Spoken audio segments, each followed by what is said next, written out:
ठीक है, तो आज है आपका ऑसिलेशन का लेक्चर नंबर 2। हम लोग ने स्टार्टिंग इंट्रोडक्शन कर लिया था, हम लोग सिंपल हार्मोनिक इक्वेशन पढ़ लिया था, उसके टाइप पढ़ लिए थे, दो प्रकार के पढ़े थे, एक तो लीनियर एसटीएम पढ़ा था, एक एंगुलर एसटीएम पढ़ लिया। ठीक है, बहुत अच्छे समझ भी लिया कि हार्मोनिक फंक्शन के लिए कंडीशन क्या होती थी। हार्मोनिक फंक्शन कंडीशन ये हुआ करती थी, ऐसा फंक्शन जिसका एक कांस्टेंट एम्पलीट्यूड हो, ठीक है, जिसको ए कहते हैं, और वो फंक्शन साइन या फिर कॉस का ही होना चाहिए, और किसी का भी फंक्शन कभी भी हार्मोनिक फंक्शन नहीं कहलाता। जब हम लोग ने पढ़ा था ऑसिलेशन या फिर वाइब्रेटरी मोशन, तो हमने ये पाया था कि ये सुटेबल है साइन के लिए, कॉस के लिए, दोनों तरीके से इसको हम डिफाइन कर सकते हैं। साथ साथ में इसका एक मैक्सिमम एम्पलीट्यूड भी होता है। तो यहाँ से हमारा पहला इक्वेशन बना displacement equation, x is equal to a sin theta या फिर a sin omega t plus phi, और बना फिर हमारा a cos omega t plus phi. ये दोनों इक्वेशन किसको रिप्रेजेंट करते हैं? डिस्प्लेसमेंट। हम x से भी रिप्रेजेंट करते हैं और y से, दोनों क्या करते हैं? डिस्प्लेसमेंट को ही रिप्रेजेंट करते हैं। समझ में आ रहा है कि नहीं आ रहा है? चलो, तो यहाँ से अब एक और क्वेश्चन यहाँ पर पेंडिंग था। एक तो हम लोगों ने क्वेश्चन कर लिया था, उसमें हमने सीखा था कि हमें कैसे पता करना है कि जो भी गिवन इक्वेशन है, डिस्प्लेसमेंट इक्वेशन है, वो क्या ऑसिलेटरी या फिर वाइब्रेटरी मोशन का है, यानी कि सिंपल हार्मोनिक मोशन का है या नहीं है। और हमने वो उसको चेक किया था कैसे? By comparing with the original formula acceleration के फॉर्मूले से, by doing the double differentiation of the given equation. याद आ गया कुछ? ठीक है, अब हम लोग क्या करने वाले, दूसरा क्वेश्चन ये कह रहा है इनटू एसटीएम, दो प्रकार के एसटीएम दिए हुए हैं, दो डिस्प्लेसमेंट इक्वेशन दिए गए हैं। पहला है y1 बराबर 10 sin 3 pi t plus pi by 4, ठीक है, ओके। और दूसरा दिया गया है y2 is equal to 5 sin 3 pi t plus 5 root 3 cos 3 pi t, ठीक है। ये दो इक्वेशन दिए हुए हैं, ये है ना। कह रहे find the ratio of their amplitude, हमें उनके रेशियो, एम्पलीट्यूड का रेशियो जानना है, और हमें क्या जानना है? फेज डिफरेंस जानना है। हमें क्या जानना है? Phase difference. पहले वाले इक्वेशन में क्लियरली दिख रहा है कि इनिशियल फेज कितना है? पाई बाई 4। दूसरे वाले में कितना है भाई? दूसरे वाले में कुछ भी नहीं है, तो जीरो आ जाएगा कि नहीं आ जाएगा? सबसे पहले हमें क्या चाहिए होगा? एम्पलीट्यूड चाहिए होगा। पहले हम करेंगे यहाँ पर y2 को सॉल्व, क्योंकि पहले वाले का तो एम्पलीट्यूड दिख रहा है 10 है, दूसरे वाले का ही दिक्कत कर रहा है ना। देखो 10 दिया है ना, दिस इज योर एम्पलीट्यूड, तो a1 तो पता है हमें a2 निकालना है, ठीक है। हमें क्या निकालना है? a2 निकालिए। कैसे निकालेंगे a2? तो अगर देखा जाए तो उसको मैंने आपको सिखाया था, जनरल इक्वेशन क्या है? ये लिखा हुआ a cos 5 plus a sin, अरे यार उल्टा आगे पीछे कर दिया, ठीक है, लेकिन माफ करना, आपको अच्छे से बताइए क्या होगा, है ना। ये सिखाया था ना मैंने, a sin 5 plus a cos, यही तो है, ठीक है। तो सॉल्व करिए।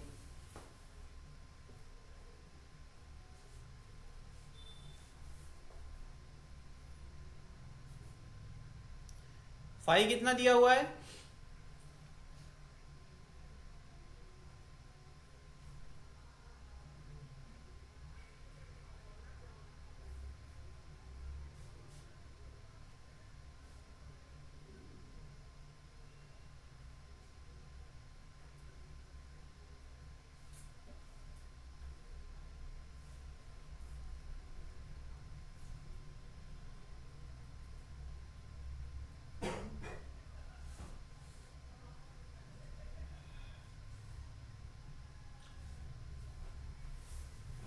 जो कन्वर्ट करना पड़ेगा बेटा हमें, ठीक है, उसको हमें कन्वर्ट करना पड़ेगा।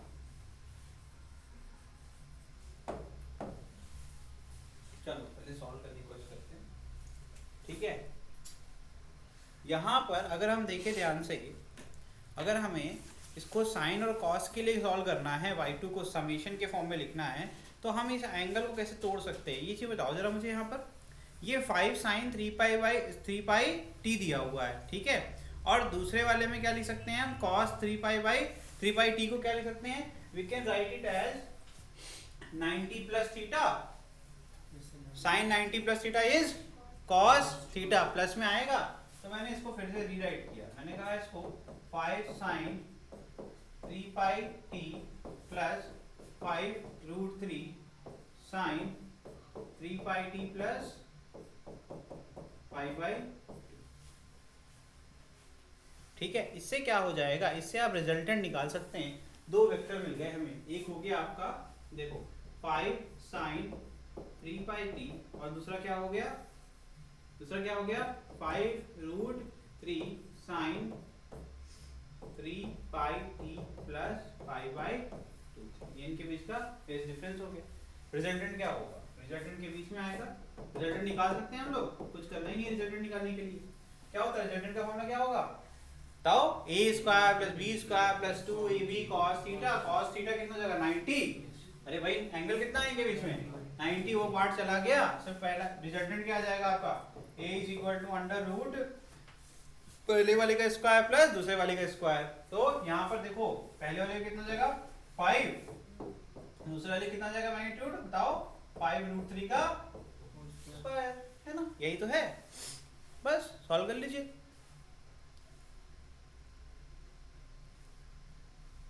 कितना आ गया, दिस इज इक्वल टू 10, कितना आ गया 10। तो a2 इज इक्वल टू कितना आ गया 10, हो गया सॉल्व। अब रिजल्टेंट का जो एंगल बनेगा, रिजल्टेंट कहाँ बनेगा, यही तो बनेगा, और रिजल्टेंट का जो एंगल बनेगा वो निकालते हैं ताकि फेज डिफरेंस निकाल सकें, ठीक है। तो यहाँ पर 10, अब इक्वेशन कैसे लिखेंगे, तो ये एम्पलीट्यूड लिख दिया। अगर हमें y2 का इक्वेशन लिखना होगा तो हम कैसे लिखेंगे, y2 will be equal to x के लिए एम्पलीट्यूड हो गया अब 10, अब यहाँ जाएगा साइन, साइन का फंक्शन होगा। अब बात करते हैं कि एंगल फेज एंगल है भी क्या नहीं है, ठीक है। तो यहाँ पर आपको पता है ये हो जाएगा 3 पाई t प्लस रिजल्टेंट का एंगल कितना है, हमने फाई लिया, जैसे ये जनरल इक्वेशन। अब फेज डिफरेंस निकालना है, π/4 और पाई के बीच का डिफरेंस इसका आंसर होगा। लेकिन पाई की वैल्यू कैसे निकालेंगे, तो आपको पता है tan of phi is equal to क्या हो जाएगा बताओ, y/x, 5√3 अपॉन क्या जाएगा 5√3/5, ये कितना आ गया √3, फाई कितना आ गया, फाई आ गया आपका π/3 दैट इज 60 डिग्री। समझ में आ रहा है कि नहीं आ रहा है, ये हो गया तुम्हारा 60 डिग्री, लो हो गया काम। अब इनके बीच का फेज डिफरेंस निकाल लो, इनके बीच का फेज डिफरेंस निकाल लो, कितना आंसर आ रहा है। अरे π/3 माइनस π/4 करना है ना, मैंने क्या सिखाया था, इसका जो फेज आएगा और इसका जो फेज आएगा इनके बीच का डिफरेंस ही फेज डिफरेंस होता है। तो π/3 माइनस π/4 इज इक्वल टू π/12, और a1 रेशियो a2 कितना आ गया, दोनों का वैल्यू कितना है 10 और 10, कितना आ गया आंसर 1:1, ठीक है। तो रेशियो में यही आंसर लिख रहा हूँ, ratio of the amplitude is a1 upon a2, दोनों की वैल्यू कितनी है 10/10 दैट इज 1/1, या फिर 1:1, ठीक है बेटा। अब फेज डिफरेंस कितना आ जाएगा, अब आ जाएगा आपका, देखिए इसका π/3 minus π/4 is equal to π/12 radian. समझ में आ रहा है कि नहीं आ रहा है, ये हो गया इसका आंसर, ठीक है, ये हो गया इसका आंसर,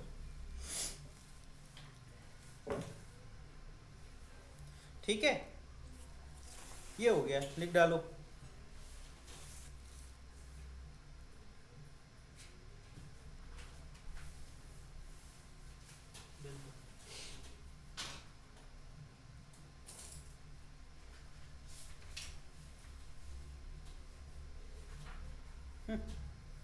जेई का पेपर देना है, कह रहे हैं मैथ का पेपर डिफिकल्ट है सर। पेपर तो ऐसे ही होता है बेटा, ओके चलिए ठीक है। सिंपल हार्मोनिक मोशन, ठीक है। अब स्टार्ट करते हैं मेन टॉपिक हमारा, ज्योमेट्रिकल मीनिंग भी पढ़ेंगे और सारी चीजें पढ़ेंगे। पता है तुम लोग ने अच्छे से पढ़ा था, हमने वर्टिकल जो है वर्टिकल सर्कुलर मोशन पढ़ाया था ऐसे, है ना, है ना, पढ़ाया था। अच्छा तो इसमें पढ़ने में आसानी होगी, तो याद होगा तो ये बहुत आसान रहेगा। Geometrical meaning of system: if a particle is moving with uniform speed along the circumference of a circle, then the straight line motion of the foot of perpendicular drawn from the particle on the diameter of the circle is called simple harmonic motion, ठीक है। लिखिए इसके आगे, लिखिए कुछ important descriptions, लिखिए इसमें pointers के फॉर्म में लिखिए। पहला,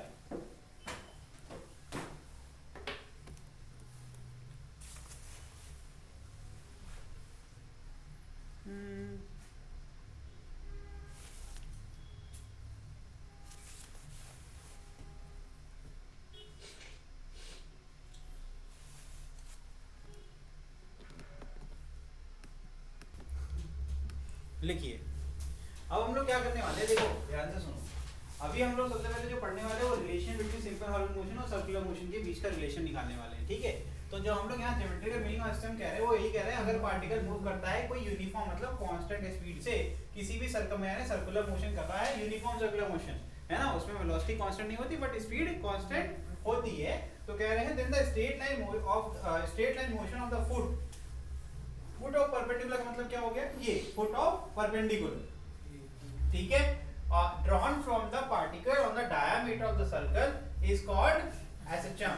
अब देखो यहां से जो ये फुट चल रहा है ये हमेशा क्या करेगा, ये सिंपल हार्मोनिक मोशन करेगा, ये ऊपर जाएगा और नीचे आएगा, भी करके दिखाते हैं, ठीक है। लिखिए पहले इसमें डिस्क्रिप्शन, लिखिए डिस्क्रिप्शन,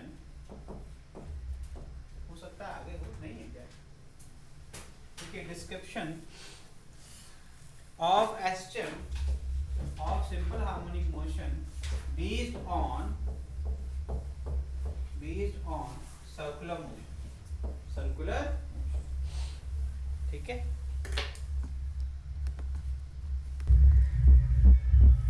देखो भाई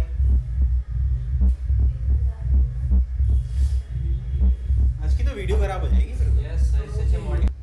चलो हो गया, चलो देखो, वेरी गुड। ये देखो यहाँ पर आप ध्यान से देख सकते हैं कि यहाँ पर एक बॉडी क्या हो रही है, जो ब्लैक वाला डॉट है वो क्या रिप्रेजेंट कर रहा है, वो आपका सर्कुलर मोशन रिप्रेजेंट कर रहा है, और रेड एंड ब्लू वाला डॉट क्या रिप्रेजेंट कर रहा है, सिंपल हार्मोनिक मोशन या फिर ऑसिलेटरी या फिर वाइब्रेटरी मोशन को रिप्रेजेंट करता है। ध्यान से देखना, ये ग्राफ बहुत अच्छा सा है। देखिए यहाँ पर ब्लू क्या है आपका sine wave, cos wave create कर रहा है, और रेड वन आपका क्या साइन, और हार्मोनिक फंक्शन में क्लियरली लिखा गया है कि एम्पलीट्यूड होना चाहिए और साइन या फिर कॉस का फंक्शन होना चाहिए, वेरिएशन आपका उस तरफ से आना चाहिए। देखो आ रहा है कि नहीं आ रहा है, इसका मतलब ये दोनों रिप्रेजेंट क्या कर रहे हैं, सिंपल हार्मोनिक मोशन। यही होता है आपका relation between circular motion and simple harmonic motion. समझ में आ रहा है कि नहीं आ रहा है? चलिए लिखिए फर्स्ट पॉइंट, लिखिए इसके अंदर पॉइंट नंबर 1 लिखिए, draw a circle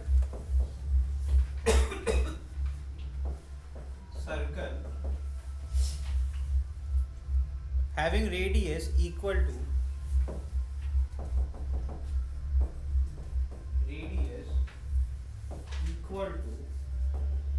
amplitude A, ठीक है, of SHM।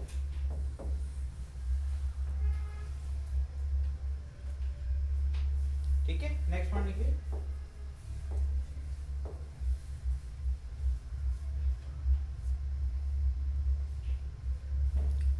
let a particle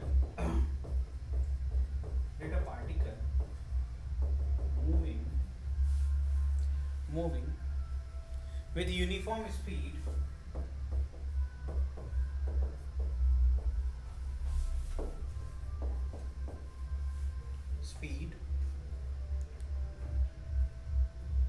with the angular frequency omega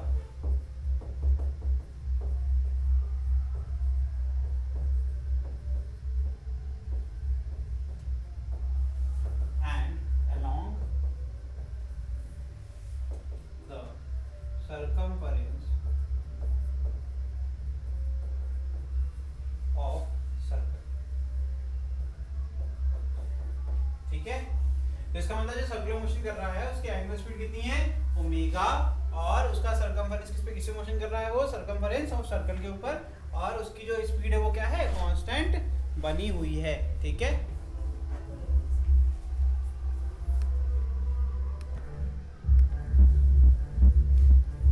हो गया ये, चलिए आगे बढ़े, आगे लिखिए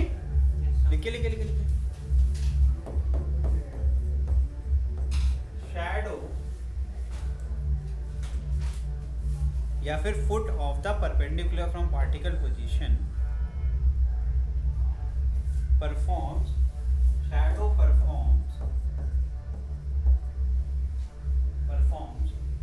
सिंपल हार्मोनिक मोशन। एक बार मैं शैडो को समझा दूं, फिर उसके बाद आपको जो है आगे कराता हूं।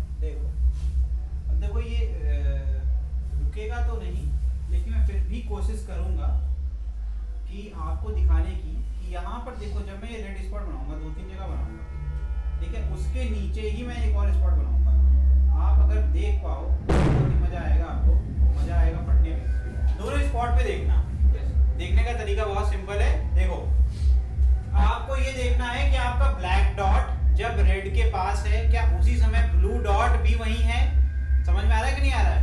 और इसकी शैडो अगर देखेंगे तो येलो डॉट या रेड डॉट कहाँ है? रेड डॉट सेंटर पे होना चाहिए। देखना ध्यान से, जब ब्लैक डॉट रेड डॉट को टच करता है इस पॉइंट पर, तो उसके ही तुरंत पास परछाई बनेगी सेंटर पे वहां पर रेड होना चाहिए। दिख रहा है तुम्हें कुछ ऐसा? दिख रहा है? नहीं दिख रहा है तो रुको अभी दिखा देते हैं, रोक के इसको। ठीक है, इसको जो है चल, अरे बहुत बढ़िया, इतना बढ़िया चीज तो है ये। देखो मिला लो, शैडो देखो, शैडो दिखना चाहिए। अब नहीं दिखेगा तो कभी नहीं दिखेगा।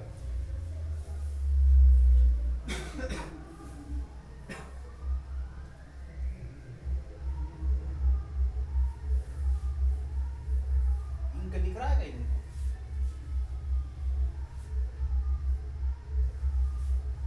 देख अब देखिए यहाँ पर ये जो पॉइंट है ब्लैक वाला, आपका दिख रहा है ये ब्लैक पॉइंट है। तो कलर और चेंज करते हैं, कलर कौन सा ले लें जो तुम्हें समझ में, ब्लैक ही ले लेते हैं, है ना। This is your black point, right. अब देखना जैसे बेटा ये सर्कुलर मोशन कर रहा है, ये पॉइंट क्या कर रहा है? Circular motion. इसकी शैडो y एक्सिस पर कहां पड़ेगी? इसके सामने पड़ेगी ना। इसकी शैडो x एक्सिस पर कहां पड़ेगी? इसके सामने। देखा कि नहीं देखा? और देखना अगर इसको मैं फिर से प्ले करूं, इंकिंग बंद करनी पड़ेगी ना। अब किसी और पॉइंट पे रोकूंगा। अब देखो हर समय ये चीज पर प्रूफ होगी। ब्लैक के जस्ट ऊपर शैडो, यहां शैडो, समझ में आ रहा है? फिर देखो, फिर कहीं और रोक देते हैं। यहाँ रुक गया, देखो ये तो एकदम परफेक्ट हमारा काम बन गया, है ना। ये देखो उसी पॉइंट चला गया कि नहीं चला गया? और इसकी शैडो कहाँ पड़ रही है? समझ में आ रहा है कि नहीं आ रहा है? तुमने क्या सीखा कि जो एसटीएम है सर्कुलर मोशन की, जहां परछाई पड़ेगी एक्स एक्सिस और वाई एक्सिस पे, दोनों पे वो एसटीएम होता हुआ हमें दिखेगा। कोई भी पार्टिकल अगर एक्स एक्सिस पर या फिर वाई एक्सिस पर करता है एसटीएम, जिसका amplitude radius of the circular motion है, मैं जो कंक्लूड कर रहा हूं, अब मैं आराम से एकदम कंक्लूड कर रहा हूं, एक एक शब्द सुनना ध्यान से, ठीक है। सब कोई सुनेगा, बढ़िया से पढ़ेगा, ठीक है। तो अब सुनना ध्यान से मैं क्या बोल रहा हूं। मैंने कहा कि कोई बॉडी सर्कुलर मोशन करती है, सर्कुलर मोशन ऐसे कर रही है, उसका जो रेडियस होगा वही रेडियस होना चाहिए सिंपल हार्मोनिक मोशन का एम्पलीट्यूड। मतलब कि सिंपल हार्मोनिक मोशन आपको अच्छे से पता है कि सर आपने सिखाया था, एक आपने स्प्रिंग ब्लॉक सिस्टम का एग्जांपल लिया था। आपने कहा था एम्पलीट्यूड मतलब ये हो गया, स्प्रिंग अपने रेस्ट पोजीशन पर है यानी मीन पोजीशन पर है, यहां से जो मैक्सिमम इसको अगर हम खींच सके, इलोंगेशन कर सके या मैक्सिमम कंप्रेशन कर सके, जहां जाके रुकेगा, जितना डिस्टेंस होगा वही उसका एम्पलीट्यूड कहलाएगा, वही इसका एम्पलीट्यूड कहलाएगा। तो ये अगर दूरी मान लेते हैं x की, तो यही क्या है आपका amplitude of the simple harmonic motion. इसी एम्पलीट्यूड का आपका यहाँ पर रेडियस होना चाहिए, सर्कल बनना चाहिए। समझ में आ रहा है कि नहीं? पहली इंपॉर्टेंट कंडीशन हो गई, ठीक। उसके बाद बोला कि अगर तुम्हें सर्कुलर मोशन से रिलेट करना है तो सर्कुलर मोशन पे किसी भी इंस्टेंट ऑफ टाइम पे बॉडी जहां पर भी होगी वहां से एक्स एक्सिस पे उसकी शैडो और वाई एक्सिस पे उसकी शैडो क्या रिप्रेजेंट करेगी? Simple harmonic motion. और इसका मतलब इट इज क्वाइट क्लियर कि हमेशा बॉडी एक्स या फिर वाई पर ही अगर ऐसा कुछ करती है तभी सिंपल हार्मोनिक मोशन होगा, नहीं तो नहीं होगा। उसीलिए मैंने कहा कि यहाँ क्या लिखा है? Shadow of the foot of the particle, ठीक है। और उसी को कहा गया कि वो भी क्या कर रहा होगा? परफॉर्म कर रहा होगा सिंपल हार्मोनिक मोशन। तो इसकी परछाई हमेशा सिंपल हार्मोनिक मोशन करेगी ऑन द एक्स एक्सिस या फिर Y axis. Okay done, clear. चलो इसलिए दो है यहाँ पर, तो यहाँ पर कोई एक ही केस एक बार में लेते हैं, चाहे वाई लेंगे चाहे एक्स लेंगे। समझ में आया? तो मैंने दोनों लेकर के दोनों का ग्राफ बना दिया, जिससे ये प्रूफ हो जाता है कि सर्कुलर मोशन की जो शैडो होगी वो हमेशा परपेंडिकुलर शैडो जो होगी वो हमेशा क्या परफॉर्म करेगी? हमेशा एसटीएम परफॉर्म करेगी। फिर देखो नेक्स्ट लिखिए, shadow perform simple harmonic motion on vertical and horizontal diameter, on vertical and horizontal diameter.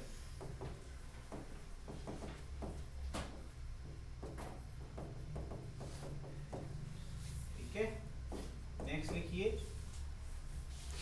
Position of particle,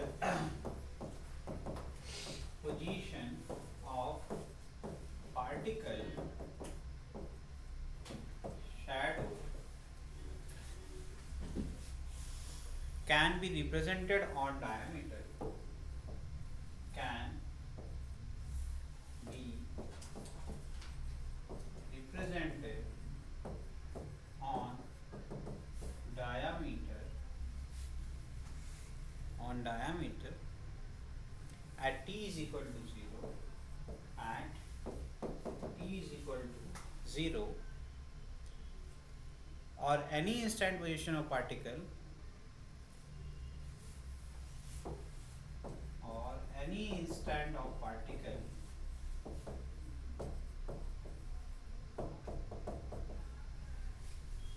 particle performing CM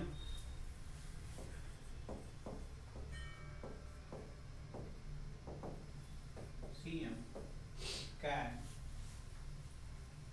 be determined by direction of velocity.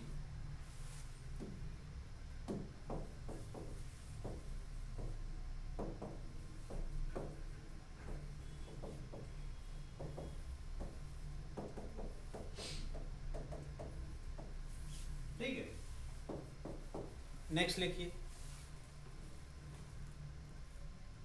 By joining center of circle to particle position, by joining, अब ये वाला नहीं बनाना, center of circle to particles position, to particles position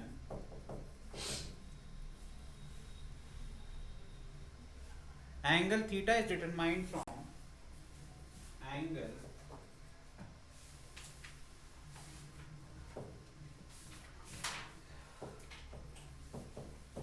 theta is determined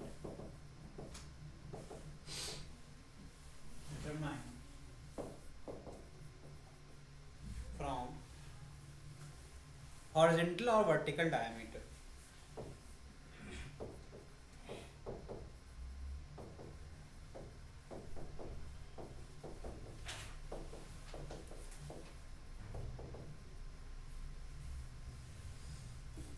After time t, radius vector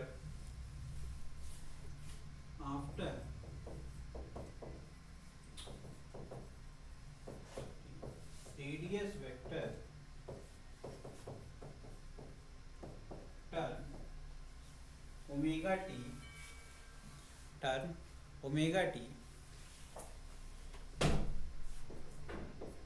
so theta is equal to क्या आ जाएगा, so theta is equal to कितना आ गया, ओमेगा.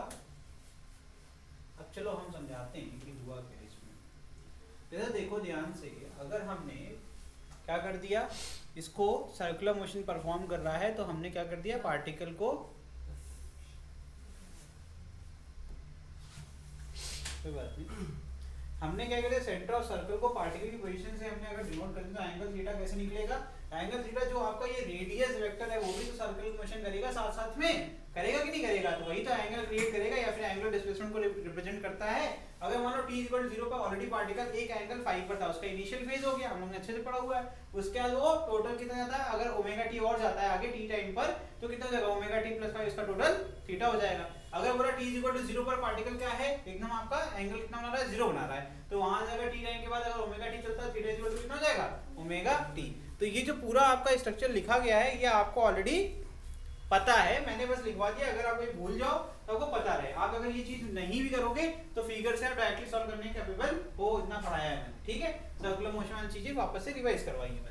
ये फिगर अगर आप बना लोगे इसको देखकर ही अंडरस्टैंडिंग क्लियर हो गई है कि पार्टिकल परफॉर्म कर रहा है, आपका क्या कर रहा है, सर्कुलर मोशन. किसी भी इंस्टेंट पे वो कितना एंगल बनाएगा विद द सेंटर, वही उसका कितना हो जाएगा, एंगुलर डिस्प्लेसमेंट रिप्रेजेंट करता है. एंगुलर डिस्प्लेसमेंट पढ़ाया था ना मैंने, क्या होता है, एक पॉइंट से दूसरे पॉइंट के बीच में कितना एंगल चेंज है उसी को कहते हैं एंगुलर डिस्प्लेसमेंट. अगर 0 से चलेगा तो 0 से इतना देर तक चलेगा, जितना भी एंगल बनाएगा टाइम t के बाद ओमेगा, क्योंकि एंगुलर फ्रीक्वेंसी कितनी है, ओमेगा है, तो ओमेगा * t उसका थीटा हो जाएगा. समझ में आ रहा है कि नहीं आ रहा है. अभी भी जिसको नहीं आया मतलब वो एकदम भूल चुका है, तो देखो ओमेगा होता है angular velocity is equal to क्या है, एंगुलर डिस्प्लेसमेंट अपॉन टाइम. तो थीटा इज इक्वल टू क्या होगा, हमेशा ओमेगा t होगा. ओमेगा क्या होगा भैया, एंगुलर फ्रीक्वेंसी एंगुलर वेलोसिटी, बात तो वही है. बोला गया है सर्कुलर मोशन परफॉर्म कर रहा है, एंगुलर फ्रीक्वेंसी ओमेगा है, टाइम t के बाद थीटा निकालोगे, थीटा इज इक्वल टू हमेशा ओमेगा t आएगा. अगर वो शुरुआत कर रहा है t इज इक्वल टू 0 पे किसी एक एंगल से, मतलब पहले से ही कुछ एंगल वो डिस्प्लेस हो चुका था, तो इसका मतलब टोटल एंगल कितना हो जाएगा, omega t plus initial phase या initial angle omega t plus 5. समझ में आया. इस फिगर को देख के क्या लगता है, ओमेगा t प्लस 5 वाली केस है, क्योंकि देखो t 0 पर एक एंगल बना हुआ है दैट इज 5. समझ में आ रहा है, इसे कहते हैं इनिशियल फेज. ओके, ये नोट कर लें, बस हो गया. आगे बढ़े, अब सीधे हम लोग करेंगे, इसको सॉल्व करेंगे, केस स्टडी पढ़ेंगे. ठीक है, चलिए आगे बढ़े. तो एक यहाँ केस स्टडी ऑलरेडी है, इसको पढ़ते हैं अच्छे से. एक एग्जांपल के तौर पर आपको दिखा रहा हूँ. Depict to circular motion, the radius of the circle, the period of revolution, the initial position and the sense of revolution are indicated on the figure, ये सब फिगर पे दिया है। ऑब्टेन करना है SHM of x projection of the radius vector of the rotating particle P in each case. तो हमें दोनों केस में एक्स एक्सिस के अलॉन्ग एसएचएम को यहाँ पर प्रूफ करना है या फिर उसकी वैल्यूज फाइंड आउट करनी है। जरा इसको सॉल्व करने की कोशिश करते हैं। बहुत ही प्यारा क्वेश्चन है, मतलब इससे सब कुछ क्लियर हो जाएगा। ध्यान रखना बेटा, इधर देखो, जिसको नहीं पता है t इज इक्वल टू 0 पे इसका इनिशियल फेज कितना है 55, इसका इनिशियल फेज कितना है, पार्टिकल कहाँ है t इज इक्वल टू 0 पर, ये ऊपर से नीचे आ रहा है, ध्यान रखना ऊपर से, इसका रेफरेंस पॉइंट y एक्सिस से चल रहा है, ठीक है। दोनों में थोड़ा सा ध्यान देने की बात है और कोई दिक्कत की बात नहीं है, ठीक है। चले भाई, चलो हम करके दिखाते हैं। एट टी ये फिगर बना लो, क्योंकि अगले साइड पे फिगर नहीं मिलेगा, तो पहले ये फिगर बना लो। या तो एक काम करते हैं, ये फिगर हम ले चलते हैं अगली साइड पे। रुको, हम यही जगह बनाते हैं, यही जगह बनाते हैं, यही शुरू करेंगे, क्यों आप लोगों को परेशान करेंगे। चलिए ये इधर कर देते हैं, और फिर हम जो है इस फिगर के रेफरेंस में बात करेंगे। याद रखिएगा, मैं जब बोलूंगा ओपी तो आपको पता चले ओपी किसकी बात हुई। दो फिगर है, ये भी ध्यान रखना, ठीक है। यही सॉल्व करना स्टार्ट करते हैं, ओके। देखो भाई, लिखिए at T is equal to 0। अब इसको ध्यान से पढ़ेंगे बेटा तो एकदम क्लियर हो जाएगा, ठीक है। ओपी मेक्स, कितना एंगल बना रहा है, makes angle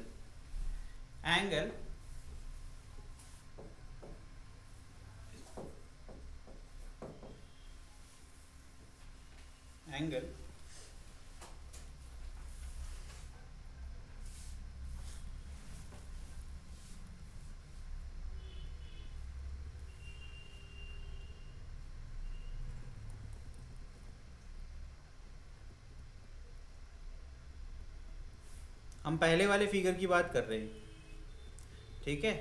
45 degree, this is 45, this is correction, ये फिगर में थोड़ा करेक्शन है, यहाँ 45 डिग्री दिया होगा, दिस इज 40, ठीक है बेटा, समझ में आ रहा है। अब यहाँ पर ध्यान रखना, ये आपका एंगल है, ठीक है।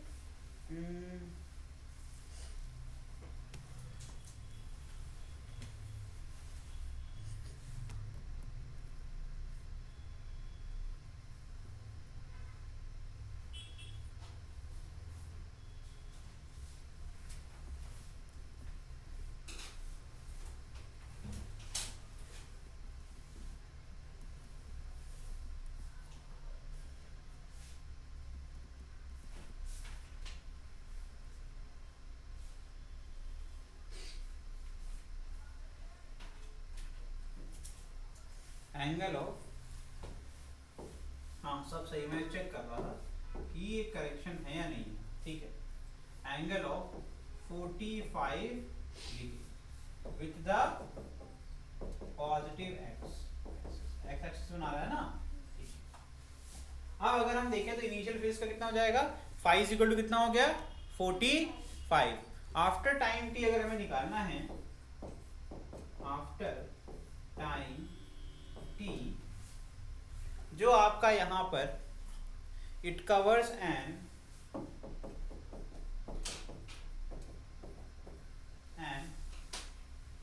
2 पाई बाई ओमेगा टी है, ये 2 pi by capital T into omega क्या होता है, एंगुलर फ्रीक्वेंसी वेलोसिटी, समझ में आ रहा है। और ओमेगा टी मतलब ये थीटा रिप्रेजेंट कर रहा है कितना उसने डिस्टेंस या फिर कितना ट्रैवल किया है ना, in the anti clockwise sense. Direction कैसे पता मुझे, ये एरो बना हुआ था, ऐसे चल रहा है, in the anti clockwise sense, ठीक है। एंड मेक्स एन एंगल, अगर टोटल एंगल किसी ने पूछा तुमसे, एंड कितना एंगल बनेगा टोटल, मेक्स एन एंगल कितना हो जाएगा, theta is equal to 2 pi upon capital T into small T plus pi by, और गलत किया मैंने कुछ, परफेक्ट है, ओमेगा टी प्लस 5, क्योंकि इनिशियल फेज आपका कितना था 45, ठीक है। ये हो गया बेटा, ठीक। The projection of OP on the X axis, याद रखना, अगर किसी को याद नहीं है, मैं आखिरी बार मैं जा रहा हूं पीछे और तुम्हें एक फाइनल इक्वेशन लिखे दे रहा हूं, ठीक है। मैं फाइनल इक्वेशन लिख दे रहा हूँ, इसको रट जाना, क्योंकि आप अगर अब नहीं समझ पाए अभी भी तो लिख लीजिएगा। एक्स एक्सिस के जब होगा तो हमेशा a cos omega t plus five, ठीक है, याद रखिएगा। और वाई एक्सिस के लिए होगा तो हमेशा a sin omega t plus, अब तुम कहोगे नहीं सर गलत चीटिंग कर रहे हो, गलत पढ़ा रहे हो। अरे बाबा ऐसे देखो ना, ये ग्राफ क्यों दिया मैंने, ताकि तुम्हें रट जाए ये बात कि एक्स एक्सिस पे देखो नीला वाला घूम रहा है, तो इसके लिए इक्वेशन हमेशा क्या होगा, कॉस का होगा, ठीक है। तो अब मैं इसी का इस्तेमाल करने वाला हूँ, ठीक है बच्चे, इसी का इस्तेमाल मैं करने वाला हूँ। तो यहाँ से अगर मैं इक्वेशन लिखूंगा तो मैं क्या लिखूंगा यहाँ से इक्वेशन, बताइए। x का इक्वेशन अगर लिखा जाएगा तो लिखा जाएगा a cos 2 pi by t small t plus pi by 4। गलत लिखा हो तो बताओ, सही लिखा मैंने, ठीक है। अगर t की वैल्यू कितनी है 4 सेकेंड, इसमें लिखा हुआ फिगर में, ये कैसे मुझे मिला, t की वैल्यू कैसे मिली ये जान लो। t की वैल्यू यहाँ दी हुई है, t capital T is equal to 4 second. तो अगर t की value for capital T is equal to 4 second, ठीक है, वैल्यू क्या हो जाएगी बताइए। xt will be equal to a cos pi by 2 t plus pi by 4,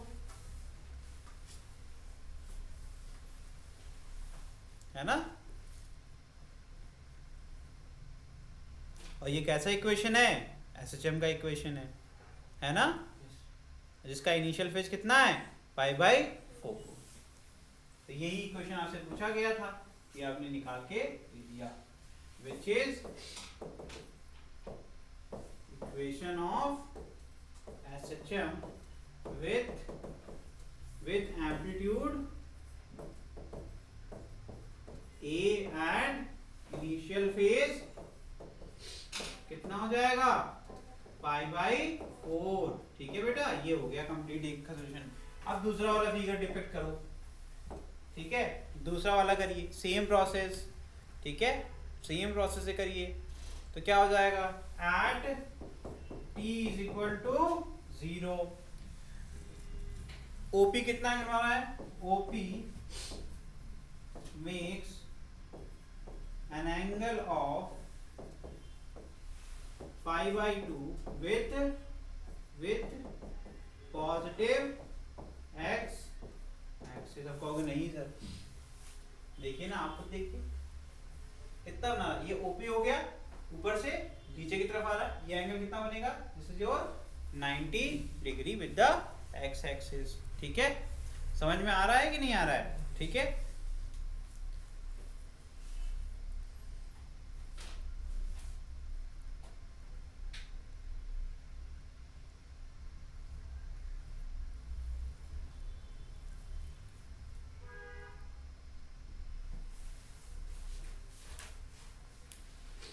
और t की इज इक्वल टू कितना दिया हुआ है, 30 सेकेंड दिया हुआ है, कितना दिया है, t is equal to 30 second, ठीक है। तो यहां से करिए इसको, फिर से वैसे ही सॉल्व करिए, क्या हो जाएगा, इसका सेंस क्या है, एंगल में जो बन रहा है वो क्या बन रहा है आपका, उल्टा आएगा ना, पाई बाई 2 माइनस ओमेगा टी, क्योंकि उल्टा रिवर्स ऑर्डर में एंगल हमेशा निगेटिव बनता है, आपको ये बात नहीं पता होगी, है ना, मैंने आपको लेकिन सिखाई हुई है, क्लॉकवाइज और एंटी क्लॉकवाइज। देखो ध्यान से, यहाँ जो आपका थीटा का इक्वेशन बनेगा, देखो this is your clockwise direction, clockwise में थीटा हमेशा नेगेटिव, पहले वो पाई बाई 2 पे था तो पाई बाई 2 से उल्टा चल रहा है, तो पाई by 2 minus 2 pi by T into T होगा। तो यहाँ जितना भी ऑपरेशन होगा सब नेगेटिव होगा, एंगल तो हमेशा ऐड ही होता है, लेकिन क्या करें यहाँ पर इस केस में ऑलरेडी क्लॉकवाइज है, तो minus 2 pi by capital T into small T, ये हो गया थीटा का इक्वेशन, ठीक है। ये क्या बन गया आपका थीटा का इक्वेशन।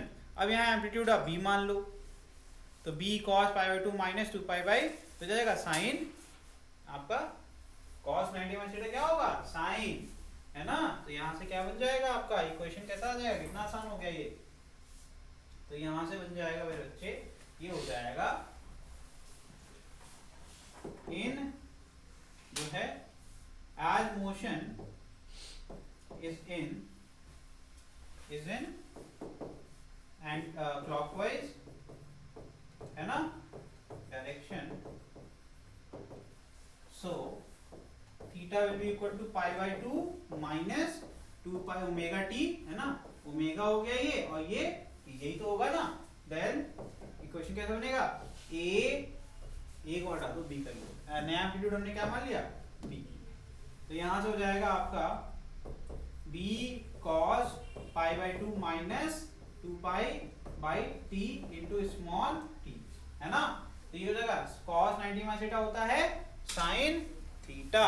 तो xt इज इक्वल टू क्या आ जाएगा, देखो अब किसी को अभी भी नहीं आ रहा है तो मैं आखिरी बार वापस जाके, this is last time I am going to do the effort, ठीक है। अब आपको ध्यान से पढ़ना पड़ेगा। क्वेश्चन में लिखा हुआ था मेरे बच्चे, ऑब्टेन करना है एचएम ऑफ द, ये बात अगर ना लिखी होती तो हम कभी कॉस नहीं लेते, समझ में आया। तुम्हारे पास सवाल ये होना चाहिए था, सर आपने बोला था साइन और कॉस, ठीक है, लेकिन आपने कॉस ही क्यों यूज किया, क्योंकि मेरे भाई हमें एचएम सिर्फ एक्स एक्सिस पे ही निकालने को बोला गया है। अगर दूसरे वाले फिगर में वाई एक्सिस बोलता तो मैं साइन का इक्वेशन बनाता, और फाइनल आंसर क्या था, sine 90 minus theta cos theta, तो फाइनल इक्वेशन बनता कॉस का। मेरी बात समझ गए।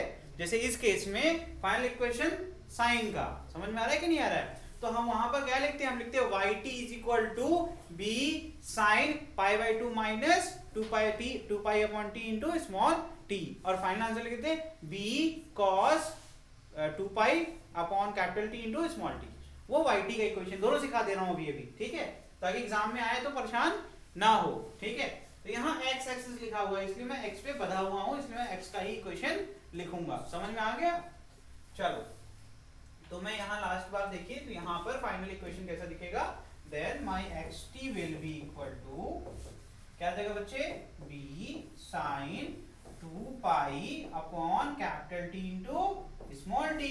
Capital T is equal to what, since यहाँ पर दिया हुआ है capital T is equal to 30 second, देखो फिगर में बनाया है कि तुम लोग ने, चेक करके बताओ आंसर क्या होगा। फिर final answer will be xt is equal to b sin क्या हो जाएगा, pi upon 15, yes pi upon 15 t, यही तो होगा ना इसका आंसर। क्यों बच्चे, देखो अरे 2 पाई बाई 30 और 15 दूनी 30, ठीक है, ये हो गया।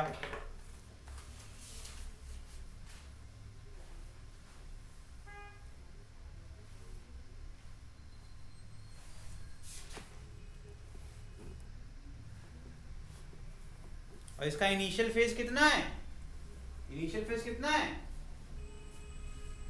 इनिशियल फेज 5/2 नहीं है। इनिशियल फेज क्या होता है यार, इनिशियल फेज, अब आखिरी बार, this is last time I am going to tell you, x axis के लिए निकाल रहा हूं भाई, तो एक्स एक्सिस पर होना चाहिए पहली बात, एक्स एक्सिस से जितना भी दूर होगा वही इसका इनिशियल फेज जाएगा। जब मोशन क्लॉकवाइज है और इनिशियल फेज आपका कहां जा रहा है, एंटी क्लॉक, माफ करना, आपसे दूर जा रहा है, ठीक है, तो आपका वो क्या हो जाएगा, नेगेटिव हो जाएगा। तो इनिशियल फेज -π/2 क्या हो जाएगा, -π/2। अरे हमें यहाँ से जाना तो शुरू, हम पीछे चले गए तो हमारा निगेटिव हो गया ना। ऐसे देखो देसी बात में समझ लो, जिसको डिफिकल्ट लगता है सुनो ध्यान से, जब जहां से शुरू करना था वहां से आगे चले गए तो प्लस में, जब जहां शुरू करना था वहां से पीछे ले गए तो माइनस में, सिंपल। एंगल जो है आपको लिखना चाहिए ओमेगा टी प्लस पाई या फिर ओमेगा टी माइनस पाई, यही इक्वेशन फाइनल बनेगा।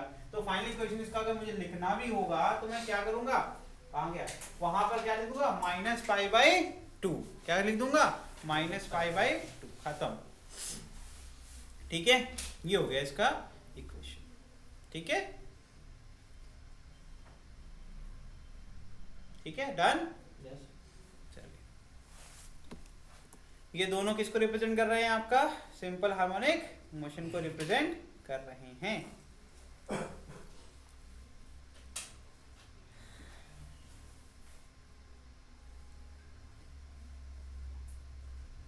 आगे बढ़ जाए।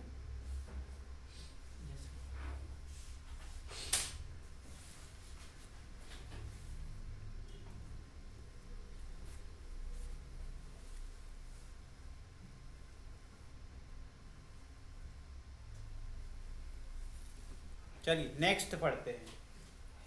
फाइनल इक्वेशन लिख दो भाई यहाँ पर, b sin π/15t माइनस π/2, ये लिख लो अपनी कॉपी में, इनिशियल फेज क्या जाएगा, b sin π/15t माइनस π/2, ठीक है, दिस इज π/2 क्या है इसका initial phase.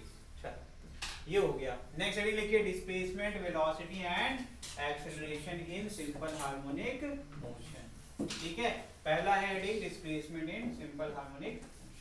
The displacement of a particle executing linear simple harmonic motion at any instant is defined as the distance of the particle from the mean position। क्या मैंने ये बताया था? क्या मैंने ये बताया था एम्पलीट्यूड वाली बात? स्प्रिंग को कितना खींच सकते हो, कितना कंप्रेस कर सकते हो, x इक्वल टू 0 से कितनी दूरी गया है वही उसकी डिस्प्लेसमेंट होगी। तो लीनियर एस्टिमेट मैंने ऑलरेडी आपको बता दिया। It can be given by relation x equal to a sin omega t या फिर x equal to a cos omega t। The first relation is valid when the time is measured from the mean position, and the second relation is valid when the time is measured from extreme position of the particle executing simple harmonic motion along a straight line path। अब ये वाला तुम्हें नहीं बचा होगा, है ना? अरे यार फिर से वही बात हो गई, cos 90 plus theta cos 90 minus theta. जब आप एक्सट्रीम पोजीशन पे रहेंगे तो फिर से माइनस करेंगे ना, π/2 माइनस थीटा, फिर कहाँ पहुंचेंगे? साइन पे पहुंचेंगे, नहीं पहुंचेंगे? तो यही कह रहा है कि जब साइन का यूज कर रहे हैं तो इसका मतलब कहाँ से t इक्वल टू 0 या x इक्वल टू 0 से आप मोशन स्टार्ट कर रहे हैं। और जब आप cos ओमेगा t लिख रहे हैं तो इसका मतलब आप कहाँ से स्टार्ट कर रहे हैं? किसी एक एक्सट्रीम पॉइंट से, चाहे कंप्रेशन के दौरान में या फिर चाहे इलॉन्गेशन दौरान पे। फिर भी नहीं समझ में आया, जिसको अभी भी समझ नहीं आया उसके लिए ग्राफ, उसके लिए ग्राफ। बड़े भाई ये वाला ग्राफ कब बन सकता है? अगर ये xt कर्व है, क्या है ये? xt कर्व है मेरे भाई। तो यहाँ पर जब t 0 है तो x 0 है कि नहीं है? है कि नहीं है? और अगर अब यहाँ पर देखो दूसरा ग्राफ, यही तो बनता है ना, ये ऐसे जा रहा है, ठीक है, कट करके। हाँ, जब ये 0 होगा तो ये मैक्सिमम, जब ये मैक्सिमम होगा तब ये 0, जब ये फिर से 0 तो ये मिनिमम, फिर जब ये वापस से मैक्सिमम जाएगा तो ये कहाँ जाएगा? 0। ये होता है ग्राफ। समझ में आ रहा है कि नहीं आ रहा है? और फिर से जब ये 0 तो ये मैक्सिमम। ये किसका रिप्रेजेंट कर रहा है? ये cos का, cos ओमेगा t। ये किसका रिप्रेजेंट कर रहा है? sin। अरे मेरे भाई लोग अब तो पढ़ लो, अब तो समझ जाओ। यहाँ पर जब t 0 तो x मैक्सिमम, मतलब मैक्सिमम एम्पलीट्यूड। कैसे पॉसिबल है? जब स्प्रिंग को पूरा खींच लिया या फिर स्प्रिंग को पूरा दबा दिया, दोनों केस में जब पॉजिटिव x है तो खींचना ही ऑप्शन है, क्योंकि वही पॉजिटिव माना जाता है। तो यही लिखा हुआ है यहाँ पर। देखिए दूसरा वाला क्या कह रहे हैं? When the time is measured from the extreme position of the particle executing SM along a straight line, तभी आपका सेकंड रिलेशन इस्तेमाल होगा, नहीं तो इस्तेमाल नहीं होगा। अब इतना क्लियर हो गया है? कर लोगे? ठीक है, नोट कर लेना। फिर नेक्स्ट डिस्प्लेसमेंट वेलोसिटी के अंदर एग्जांपल्स दिए हुए हैं, ठीक है। What will the equation of displacement in the following. अच्छा कर लोगे यार तुम लोग। आपको ही करके पूछना है कि कौन कौन सा होगा। आपको पार्टिकल ओरिजिन पे है, फिर आपको डायरेक्शन दिया हुआ है, आपको बताना है इक्वेशन क्या क्या पॉसिबल है। पहले वाले का सबसे सिंपल, कहाँ से स्टार्ट कर रहे हैं हम लोग? ओरिजिन से। प्लस एक्स की तरफ जाएंगे तो एक्स इक्वल टू क्या हो जाएगा? a sin omega t। X equal to क्या हो जाएगा? a sin omega t। This is your first. Second के लिए करो, कहाँ पर है? एक्सट्रीम से आ रहे हैं। कहाँ से आ रहे हैं? एक्सट्रीम से। प्लस x पे है तो एंगल क्या हो जाएगा? प्लस π/2। तो क्या हो जाएगा? सेकंड में क्या हो जाएगा? a sin omega t plus π/2। हम आगे है ना अपने, जो मैंने अभी तो सिखाया है यार। आप जहां से स्टार्ट कर रहे हैं उससे आगे हो तो प्लस, जहां से स्टार्ट कर रहे हो उससे पीछे हो तो माइनस। तो हम इधर अपन देखो इससे आगे है ना तो प्लस, पीछे होते तो माइनस। अभी लिख देते हैं नेक्स्ट वाला भी। ये हो गया तुम्हारा x is equal to, third लिखो, x इज इक्वल टू लिखो भाई। थर्ड वाला तो ओरिजिन से है, पीछे आ रहे हैं, क्या हो जाएगा? अब यहाँ पर बताओ, माइनस करना है तो साइन 180 प्लस थीटा क्या होता है?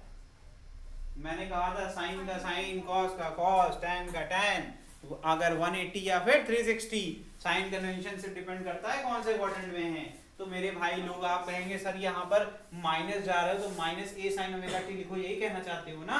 तो गधों, तो इसको अगर मैं लिख दूंगा a sin omega t plus पाई, ये माइनस साइन ओमेगा t तो होगा। थर्ड क्वाड्रेंट में साइन नेगेटिव होगा या नहीं होगा? साइन का साइन होता है तो साइन का साइन आएगा। तो चाहे इसको तुम minus a sin omega t बोलो, चाहे तुम ये बोलो, ये बोलना ज्यादा सही है ना? समझ में आ रहा है कि नहीं आ रहा है? फिर फोर्थ, अब बताओ, अब तो ये करके दिखा दो यार। तो हम चाहें तो इसको लिख सकते हैं x is equal to a sin omega t minus π/2, या फिर हम लिख सकते हैं a sin omega t plus 3π/, गलत है क्या? 3 पाई बाई 2 किसको रिप्रेजेंट करता है, माइनस पाई बाई 2 को ही रिप्रेजेंट करता है, और एंगल को हमेशा प्लस में लिखने में ज्यादा बढ़ाई है। समझ में आ रहा है कि नहीं आ रहा है? बात तो वही हुई। 3 पाई बाई 2 और माइनस पाई बाई 2 एक ही जगह पर होते हैं। क्वाड्रेंट अगर याद होगा तो याद होगा, नहीं याद होगा तो नहीं याद होगा। इसी कहते हैं माइनस पाई बाई 2, इसी कहते हैं 3 पाई बाई। समझ में आ रहा है कि नहीं आ रहा है? ये हो गया। तो जब हम पॉजिटिव एंगल लेते हैं तो उसको 3/2 कह देते हैं, और जब निगेटिव लेते हैं तो समझ में आ रहा है कि नहीं आ रहा है? और अगर अभी भी नहीं बचा तो भाई ये देख लो इसमें क्या आंसर आएगा। ये माइनस पाई बाई 2 इधर आएगा तो ये माइनस हो जाएगा ना, तो यहाँ से देख लो आंसर क्या आएगा। ठीक है, तो ये जाएगा माइनस, क्या आएगा ये? अगर इसका जो भी आंसर लिखेंगे तो आप सोचेंगे फर्स्ट क्वाड्रेंट में, लेकिन बेटा ये पाई बाई 2 माइनस थीटा होता तब ना। यहाँ पाई बाई 2 माइनस में माइनस कॉमन लोगे तो sine of minus theta is minus sine theta.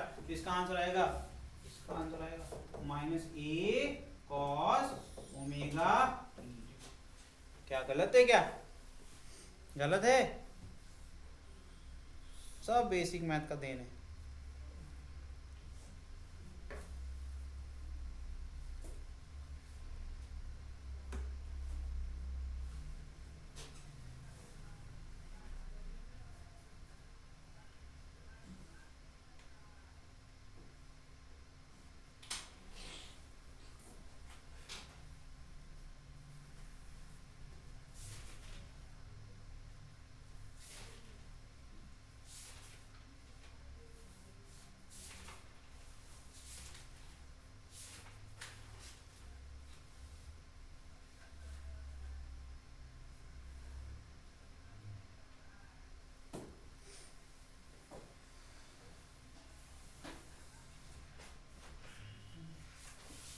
हो गया?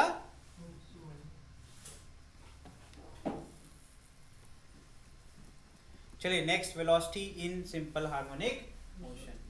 Velocity in simple harmonic motion, ये तो हो गया, सॉल्यूशन ही चल रहा है, ये हो गया। ठीक है, ये देखिए, it is defined as the time rate of change of the displacement of the particle at a given instant. यार ये सब हम लोगों को पता है, वेलोसिटी जो चेंज है ना, rate of change of displacement with respect to time, हम लोगों को बहुत अच्छे से पता है। अब बस वही बात हो गई कि सर्कुलर के फॉर्म में पता होना चाहिए, एंगुलर के फॉर्म में पता होना चाहिए, और कोई बात नहीं है। ठीक है, तो अगर हमें पता है x का इक्वेशन अगर दिया है, मान लेते हैं a sin ओमेगा t, या फिर दिया है a cos ओमेगा t, यही तो दे सकते हैं ना। तो अगर a sin है तो हमें पता है वेलोसिटी क्या होता है, dx अपॉन लीनियर वेलोसिटी क्या होता है, लीनियर सिस्टम का इक्वेशन है, और लीनियर वेलोसिटी निकाल सकते हैं, that is v is equal to dx by dt। और हमें अच्छे से पता है a इज कांस्टेंट बाहर ले लीजिए, साइन का हो जाएगा cos। लो भाई, हाँ एक और रह गया, ओमेगा है ना, तो ओमेगा कैसे करा, ट्रिक क्या सिखाई थी, cos t मान के करेंगे और ओमेगा को, बस हो गया, बन गया कि नहीं बन गया? चलो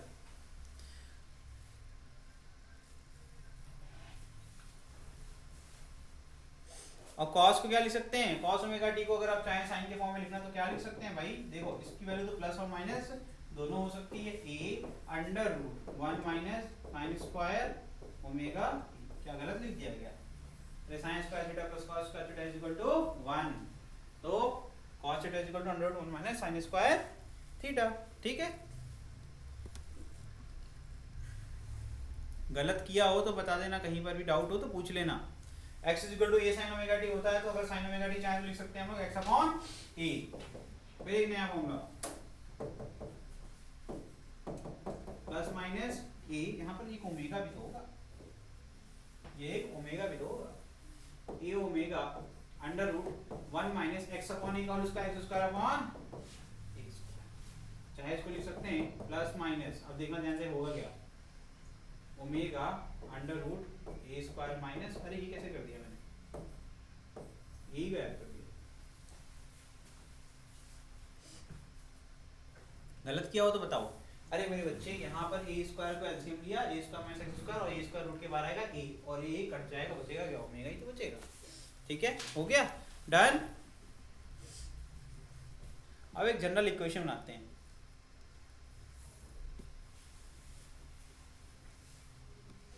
ऑनलाइन समझ में आ रहा है सबको, किसी को डाउट पूछ लेना मुझसे। चलिए आगे बढ़ रहे हैं।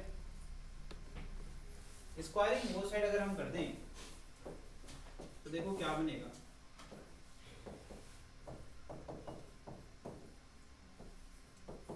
क्या हो जाएगा, v square is equal to omega square a square minus, मैं एक जनरल इक्वेशन बनाने वाला हूँ सिंपल हार्मोनिक मोशन के लिए, ठीक है। तो यहाँ से अगर देखो क्रॉस मल्टीप्लाई कर दें तो क्या आ जाएगा, v स्क्वायर, हम एलिप्स का इक्वेशन बनाएंगे, v square upon omega square, और अगर हमने a स्क्वायर कॉमन ले लिया और a स्क्वायर क्रॉस मल्टीप्लाई कर दिया, a square is equal to क्या बचेगा यहाँ पर 1 minus x square upon a square, ये तो होगा, है ना। और 1 को छोड़ के बाकी सबको एक तरफ कर दो, देखो इलिप्स का इक्वेशन बन गया, x square upon a square plus y square upon b, या फिर ये भी कह सकते हैं। तो यहाँ जाएगा v square upon omega square a square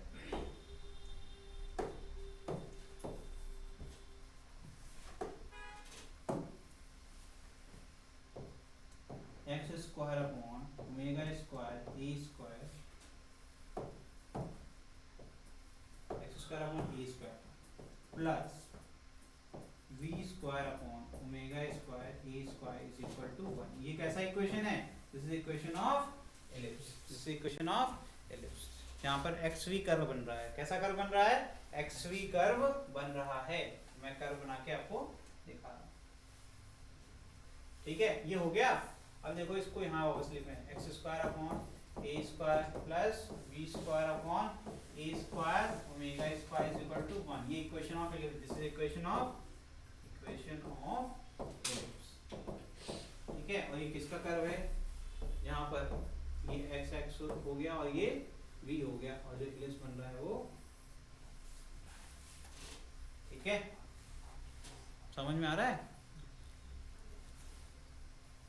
ये कितनी विड्थ होगी, this width is your a and this width is your, क्या हो जाएगा आपका ओमेगा, ये होता है x square upon a square plus y square upon b square is equal to 1, ठीक है।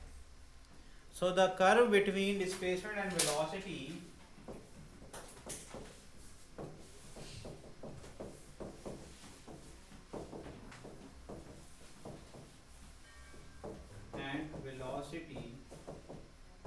इज, कैसा कर्व बनता है,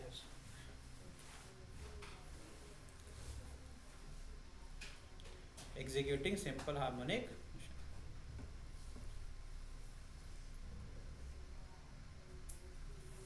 देखो ध्यान से यहाँ पर, if angular frequency omega is equal to 1 हो जाए, then this curve will become circle. अब कहोगे कैसे, अरे बेटा जब ये और ये दोनों बराबर हो जाएंगे तो रेडियस क्या हो जाएगा, ये हो जाएगा ना, तो सर्कल ही तो बनेगा। अरे ओमेगा 1 हो जाएगा तो फिर आपका दोनों जगह पर रेडियस क्या हो जाएगा, a हो जाएगा, तो कैसा परफॉर्म करेगा, सिंपल हार्मोनिक मोशन में सर्कुलर मोशन करता हुआ दिखेगा ये कर्व। समझ में आ गया, चलो नेक्स्ट लिखो। नेक्स्ट देखो, at mean position velocity is maximum which is equal to a omega. लिखिए, at mean position velocity is max which is equal to a omega, and at extreme position velocity minimum भी हो जाएगी, x is equal to maximum that is plus minus। समझ में आ रहा है कि नहीं आ रहा है। और वेलोसिटी ऑफ पार्टिकल क्या हो जाएगी एक्सट्रीम पोजीशन पर, एंड v क्या हो जाएगा 0। ऑब्जेक्ट रुकेगा ना उस पॉइंट पर, फिर वापस से चेंज करेगा डायरेक्शन को। नेक्स्ट हेडिंग है एक्सेलरेशन इन सिंपल हार्मोनिक। आगे बढ़े,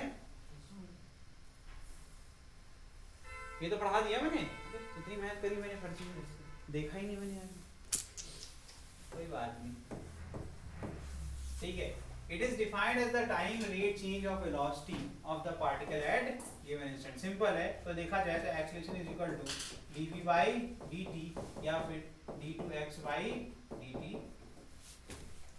समझ में आ रहा है कि नहीं आ रहा है। यहाँ से क्या आ जाएगा, ये हम लोगों ने प्रूव भी करा था, ये कितना आ जाएगा भाई बताइए, ये जाएगा माइनस ओमेगा स्क्वायर एक्स। कैसे करना है क्या, दोबारा से क्या करोगे, x is equal to a sin omega t लोगे, है ना, फिर a sin ओमेगा t में से फिर से पहला डिफरेंशिएट करोगे तो क्या आएगा ओमेगा cos ओमेगा t, और फिर cos ओमेगा t करोगे तो माइनस sin ओमेगा t आएगा, और फिर ओमेगा स्क्वायर बन जाएगा। और देखा जाएगा तो a साइन ओमेगा टी होता है x, तो माइनस ओमेगा स्क्वायर x। समझ में आया कि नहीं आया? ये अगर नहीं आ रहा है देख लो, कर देते हैं, परेशान ना हो, इतनी बड़ी बात नहीं है। तो यहाँ से जाएगा D by D T of A sine omega T, और इसका होल फिर से क्या करेंगे, डी बाई डी टी। जो भी आंसर आएगा उसको दोबारा से डिफरेंशिएट, यही तो होता है ना। जब पहली बार करोगे तो क्या आएगा, पहली बार करोगे तो आएगा आपका omega A cos omega t. ये तो करना जानते हो ना, कांस्टेंट को बाहर निकाल लो, ये ओमेगा बाहर आ गया, ठीक है। फिर D by D T of cos omega t क्या हो जाएगा, माइनस साइन ओमेगा टी और एक ओमेगा एक्स्ट्रा, ये जाएगा a omega square into minus sine omega t, ये हो जाएगा minus omega square a sine omega T.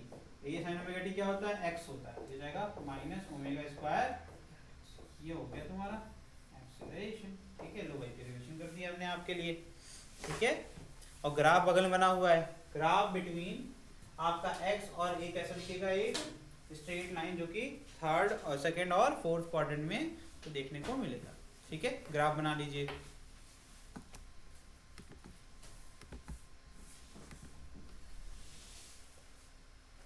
जो एक्सेलरेशन होगा, देखो ध्यान सुनना ध्यान से, अब ये बड़ा इंपॉर्टेंट है। जब भी एक्सेलरेशन ऑफ द पार्टिकल आप देखोगे तो हमेशा जिस डायरेक्शन में मोशन होगा उसके अपोजिट डायरेक्शन में हमेशा वो डायरेक्शन ऑफ एक्सेलरेशन माना जाएगा। क्यों? क्योंकि यहाँ जो एक्सेलरेशन का रिटार्डिंग होता है, मैंने सिखाया था, जब स्प्रिंग को खींचते हो तो रिस्टोरिंग बल क्या लगता है, नेट बल अंदर से, तभी छोड़ते हो तभी तो भागता है।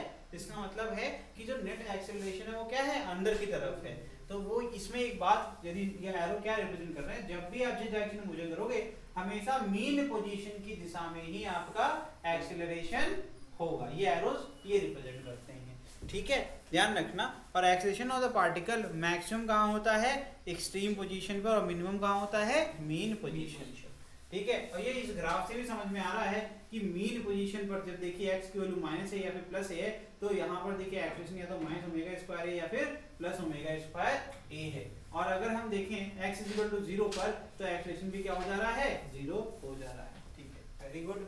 आगे बढ़ते हैं, ग्राफिकल रिप्रेजेंटेशन है, ठीक है, कुछ अलग अलग ग्राफ्स की, उसको ध्यान से देखिए। पहला क्या है, a sin ओमेगा t, इसको देख के ही पता चल जाता है, ठीक है। और फॉर्म कहाँ है, x पे, और x की वैल्यू क्या हो सकती है, मैक्सिमम मिनिमम, प्लस और minus a, magnitude wise a is the maximum value, ठीक है। अब दूसरा क्या है, a cos ओमेगा t, इसमें वेलोसिटी क्या है, a omega cos omega t, velocity का इक्वेशन क्या होगा, plus minus omega under root, हाँ, cos under root a square minus x square, ठीक है। चलो देखो, तो हम लोग ने अब क्या कंक्लूड कर रहे हैं, तो एक्सेलरेशन के ग्राफ में कैसा बनेगा, ग्राफ कैसा बनेगा, ग्राफ भी बनाना आना चाहिए आप लोगों को। इसका इक्वेशन क्या बनेगा, देखो माइनस से स्टार्ट होगा, पहली जो मैक्सिमम एम्पलीट्यूड है कहाँ, माइनस ओमेगा स्क्वायर x, याद है। तो जब यहाँ पर आपका x a sin omega t था, 0 से स्टार्ट होगा, तो इसी का नेगेटिव कैसे बनेगा, अगर x ऐसे बन रहा था तो एक्सेलरेशन उसी का क्या होगा, इनवर्स, तो ये बनेगा ग्राफ, ठीक है। a क्या हो जाएगा, minus omega square a sin omega t, और इसको x के फॉर्म में लिख सकते हैं और ये एम्पलीट्यूड के फॉर्म में भी लिख सकते हैं, मैक्सिमम वैल्यू। फोर्स, अगर फोर्स की बात करें, फोर्स का होता है मास इनटू एक्सेलरेशन, बस मास का मल्टीप्लाई करो, इसी इक्वेशन से बन जाएगा, सारा का सारा इसी इक्वेशन से बन जाएगा, ठीक है। तो ग्राफ में कुछ बदल आएगा, नहीं बदल नहीं आएगा। ग्राफ में बस क्या होगा, सिर्फ इसका पीक थोड़ा सा ऊंचा रहेगा। पीक थोड़ा ऊंचा क्यों रहेगा, क्योंकि m मल्टीप्लाई हो गया, क्या हो गया, m मल्टीप्लाई होगा तो वैल्यू थोड़ी और बढ़ जाएगी, इसलिए पीक थोड़ा और ऊंचा होगा। नहीं तो इसका पीक देखो ध्यान से, इसका ज्यादा स्टीप है। समझ में आ रहा है कि नहीं आ रहा है, और कुछ भी नहीं। ये है कंक्लूजन। चलिए अब क्वेश्चन करते हैं हम लोग, ठीक है। An object perform simple harmonic motion of amplitude कितना है, 5 सेंटीमीटर, एंड टाइम पीरियड कितना दिया है, 4 second. If timing is started when the object is at centre of the oscillation x is equal to 0, मतलब कौन सा इक्वेशन बनेगा, बनेगा तो a sin omega t। Frequency पूछा गया है आपसे, वेरी गुड। पहला frequency, displacement at t is equal to 0.5, maximum acceleration of the object, velocity of the displacement of कितना है, 3 सेंटीमीटर। जल्दी बताओ, जब डिस्प्लेसमेंट 3 सेंटीमीटर होगा तो वेलोसिटी कितना होगा, डायरेक्ट क्वेश्चन है एकदम फटाफट। तो आखिरी से शुरू करोगे तो आखिरी वाले में तो कुछ करने नहीं है। v इज इक्वल टू क्या था, plus minus omega under root a square minus x square. x value कितनी है, 3, पुट करो, सॉल्व करो, निकल लो।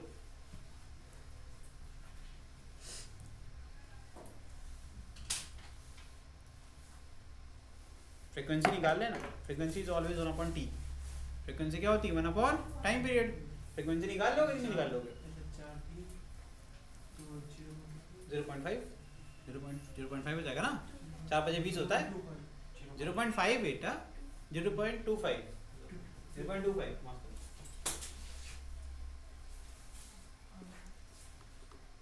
0.25 हर्ट्ज। आपको पता ही है क्या होता है 2πf इंटू म्यू, ये तो होता है म्यू मतलब फ्रिक्वेंसी। अरे ओमेगा का फॉर्मूला ही बोला मैंने, कुछ अंग्रेजी नहीं बोली। ओमेगा इज इक्वल टू 2π, फिर उसका क्या था 2π/t, या फिर मैं 2π म्यू बोल दूं। म्यू क्या है? फ्रिक्वेंसी है। फ्रिक्वेंसी 1/t होता है, तो t दिया हुआ है 0.5, ऊपर आ जाएगा। समझ में आ रहा है कि नहीं आ रहा?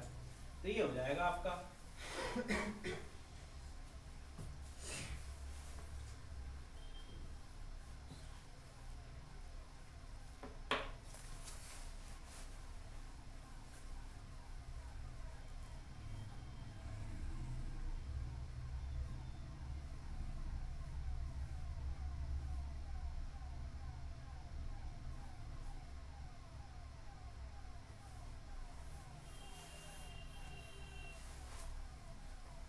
क्या हो गया? गलती हो गई। जल्दी करेंगे हम कर दें, चलो हम ही कर देते हैं, आप लोग का टाइम वेस्ट हो रहा है, तेरे बड़ी मेहनत से टाइम वेस्ट हो रहा है ना। क्या जगह फ्रीक्वेंसी पहला कहता है फ्रीक्वेंसी निकालो। फ्रीक्वेंसी होता है 1/t, that is equal to 0.25 hertz. 1/4 कितना हो जाएगा? ये t क्या है? 1/4 इज 0.25। सेकंड क्वेश्चन से स्टार्ट करते हैं, वहीं से है एकदम। डिस्प्लेसमेंट हो जाएगा x is equal to a sin omega t, है ना। और ओमेगा कितना होता है? 2π न्यू, देखो लिखा हुआ है ना वहां पर, ठीक है। तो क्या हो जाएगा आपका a कितना दिया हुआ है? Amplitude is 5 centimetre, sine omega कितना हो जाएगा? 2π इंटू न्यू कितना है अब यहाँ पर? 0.25 इंटू t कितना है? 0.5 सेकेंड। बस ये इसका आंसर है, मल्टीप्लाई कर लेना इसको, ठीक है। कितना आएगा ये आ जाएगा 5 sin π/4। देखो अगर नहीं आ रहा है इसको लिख दो 1/4, इसको लिख दो 1/2, ठीक है। 2 कट गया, π/4 आ जाएगा। तो 5 sin π/4, sin π/4 क्या होता है? 1/√2। तो इसको क्या लिख सकते हैं हम लोग, बताइए? π/√, ठीक है। ये आ जाएगा सेंटीमीटर, ठीक है। ये क्या जाएगा? सेंटीमीटर। सारी वैल्यूज हमने किस में पुट करी थी? सेंटीमीटर में ही। नेक्स्ट क्या है आपका? मैक्सिमम एक्सेलरेशन निकालना है बच्चे। x आपको पता है कि plus minus omega square a। तो अगर मैग्नीट्यूड की बात करें, a max is equal to क्या हो जाएगा? Omega square a। ओमेगा कितना है? 2π न्यू, दैट इज 2π इंटू 0.25 का स्क्वायर इंटू यहाँ पे एम्पलीट्यूड कितना निकल रहा है? 5। ओमेगा स्क्वायर a नहीं होता है, x होता है। हाँ तो वही बात हो गई, x equal to a is maximum ना, ठीक तो है। मैक्सिमम पूछा गया ना, तो x की वैल्यू क्या होगी? जब मैक्सिमम होगी तभी तो ओमेगा एक्सेलरेशन भी मैक्सिमम होगा। ये कर लो, कितना हो जाएगा? 1/4, तो 2 4 हो जाएगा, तो π/4 है ना। और 4 क्या आ जाएगा? π/2 आ जाएगा। π/2 मतलब कि 1π इंटू 0.5, 0.5 पाई का स्क्वायर, तो ये जाएगा 0.5 square into pi square into 5। यही तो है ना बेटा। इसका answer pi is equal 3.14 put कर देना, ये आ जाएगा 12.3 सेंटीमीटर।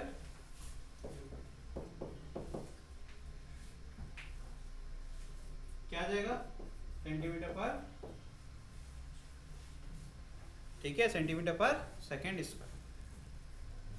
अरे सीजीएस में कर रहे हैं ना हम लोग, इसलिए। अब लास्ट है velocity of the displacement. Velocity के लिए क्या हो जाएगा? फॉर्मूला भी ऊपर लिखा हुआ है यार, सब कुछ तो पता है आपको। तो fourth velocity is equal to क्या आ जाएगा? बताइए। ओमेगा कितना है? 0.5 पाई अंडर रूट ए कितना है? 5 का स्क्वायर माइनस 3 का स्क्वायर। 25 में से 9 गया, कितना बचेगा? 16, मतलब 4 बचे 20, तो आंसर कितना आ गया? 2π सेंटीमीटर पर सेकंड, ठीक है। पाई 3.14 पुट कर देना, ठीक है। कितना आ जाएगा? 2 4 से आइए 2 1 जा 2 और 2 जा 6, 6.28 ये आ गया 6.28 सेंटीमीटर पर सेकंड। ये इसका आंसर। ऐसा देखने में गलत लग रहा है थोड़ा यहाँ पर, लेकिन मैं इसको अच्छे से कितना आ जाएगा ये, दिस इज योर 2 पाई और पाई को हमने 3 ठीक है। नहीं यार इसको भैया ये 25 में से 9 जाएगा 16 बचेगा, रूट 16 4 होता है, 4 बचे 20 होता है, डेसिमल प्लेस लगेगा 2.0 इंटू पाई हो जाएगा, 2 पाई हो जाएगा, पाई होता है 3.14, 2 इंटू 3.14 करोगे तो आ जाएगा 6.28 और ये फॉर्मूला प्लस माइनस होता है, ऊपर भी लिखा हुआ है, ठीक है। डन। चलिए नेक्स्ट क्वेश्चन करते हैं। जब तक जो है साउंड क्लियर है तब तक पढ़ते रहो।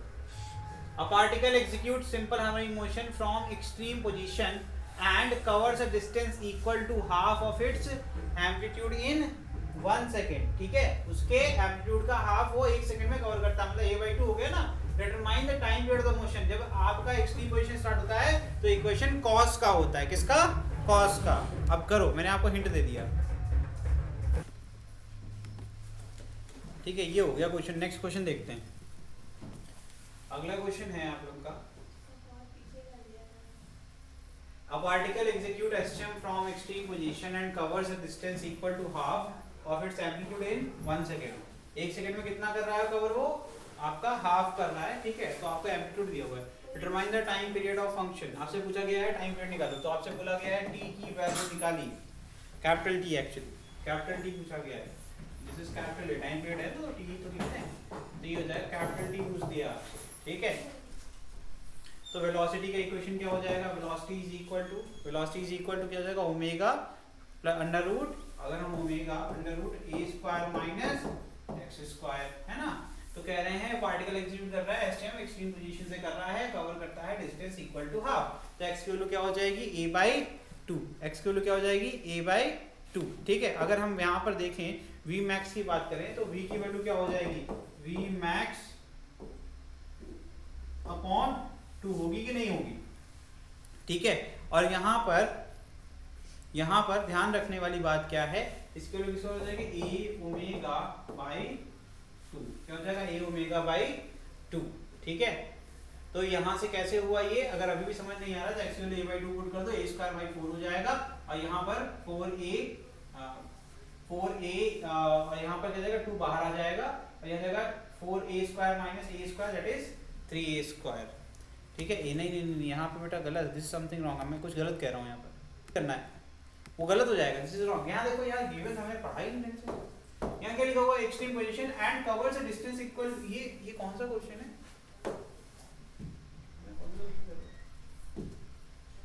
ये क्वेश्चन नहीं करना,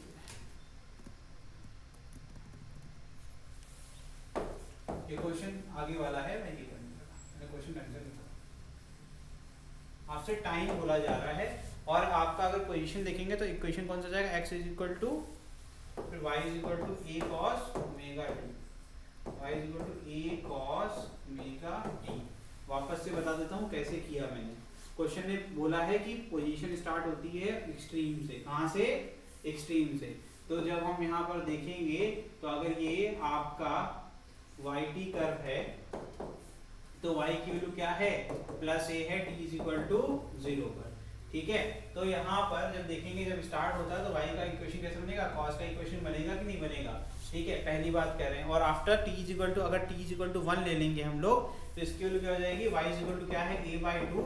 जब आपका t की वैल्यू कितनी है, t की वैल्यू है ओमेगा इंटू 1, तो हो जाएगा a/2 is equal to a cos omega. तो ओमेगा की वैल्यू यहाँ से निकल जाएगी, ओमेगा कितना आ जाएगा आपका π/3, क्या आ जाएगा π/3। देखिए cos ऑफ π/3 की वैल्यू क्या होता है 1/2, ठीक है। तो ओमेगा की वैल्यू कितनी आ गई बेटा 1/2, ओमेगा की वैल्यू कितनी आ गई π/3, ओमेगा की वैल्यू कितनी आ गई π/3, ठीक है। और t इज इक्वल टू क्या होता है, time period is equal to होता है 2π/ओमेगा, 2π/ओमेगा। तो 2π/π/3 कहाँ चला जाएगा ऊपर, पाई कट जाएगा, जगह 6 सेकंड। आंसर कितना आ गया 6 सेकंड। मैंने अगले क्वेश्चन को कर दिया था गलती सॉल्व, ठीक है, चलो ये हो गया आंसर। अब अगला क्वेश्चन करते हैं वापस से जिस पे मैं था, क्योंकि उसमें भी हाफ वाली बात हो रही है, इसमें भी हाफ वाली बात हो रही है, इसकी वजह से गलती हो गई, लेकिन अब ध्यान रखिए। चलो देखो ये हो गया।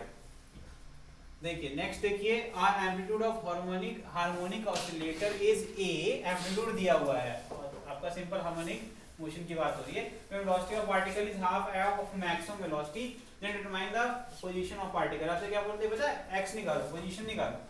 आपको क्या दिया हुआ है, v = v max by 2। v = क्या है, गिवन क्या है, गिवन है आपको amplitude a and v = v max by 2।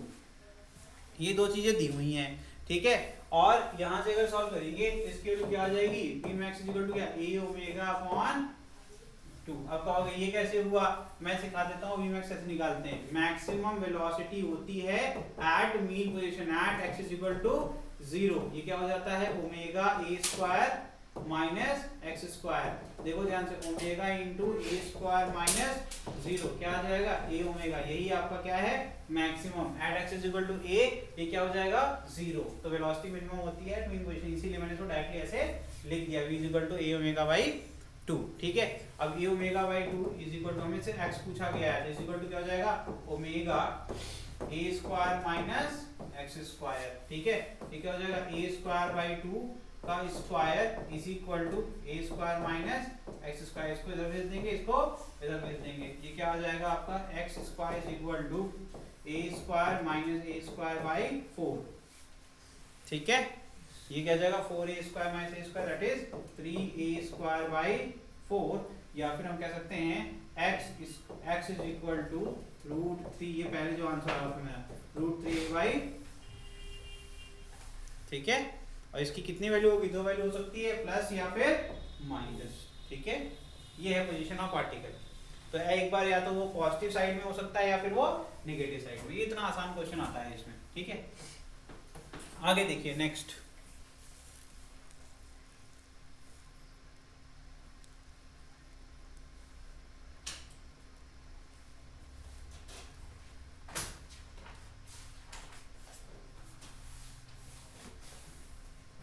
आगे बढ़ जाए।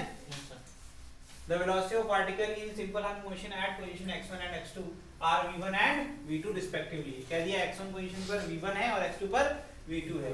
Determine value of time period of and amplitude। तो आपसे कह दिया कि टाइम पीरियड बताओ और एम्पलीट्यूड बताओ। ठीक है, ये बोला गया है आपसे क्वेश्चन में। ठीक है, चलिए ट्राई करिए कैसे करेंगे, अलग अलग इक्वेशंस बनाएंगे। तो पहला v1 का हो जाएगा, v1 = omega into a1² minus x1², है ना, यही तो होगा। तो या फिर हम कह सकते हैं amplitude will always be constant, तो a कह सकते हैं इसको, है ना। और v2 = क्या हो जाएगा, omega √a² minus x²। Equation number 1 and equation number 2। ठीक है, ठीक। हमसे बोला गया है टाइम पीरियड निकालना है, टाइम पीरियड हमें t चाहिए, t हमें t की वैल्यू चाहिए और हमें चाहिए वैल्यू ऑफ एम्पलीट्यूड, a की वैल्यू चाहिए। तो क्या कर सकते हैं इसमें से, एक बार तो हमें ओमेगा चाहिए, देखा जाए तो दोनों में क्या स्क्वायरिंग बोथ साइड कर दें, तो स्क्वायरिंग बोथ साइड से क्या बन जाएगा, v1² = ओमेगा², ये जाएगा a² माइनस x1², है ना। और नीचे क्या आ जाएगा, अगर हम v2 की बात करें, v2² क्या जाएगा, ओमेगा² a² माइनस x2²। यहाँ तक ठीक है, रूट हट जाएगा, स्क्वायर लग जाएगा, यहाँ तक कोई दिक्कत नहीं।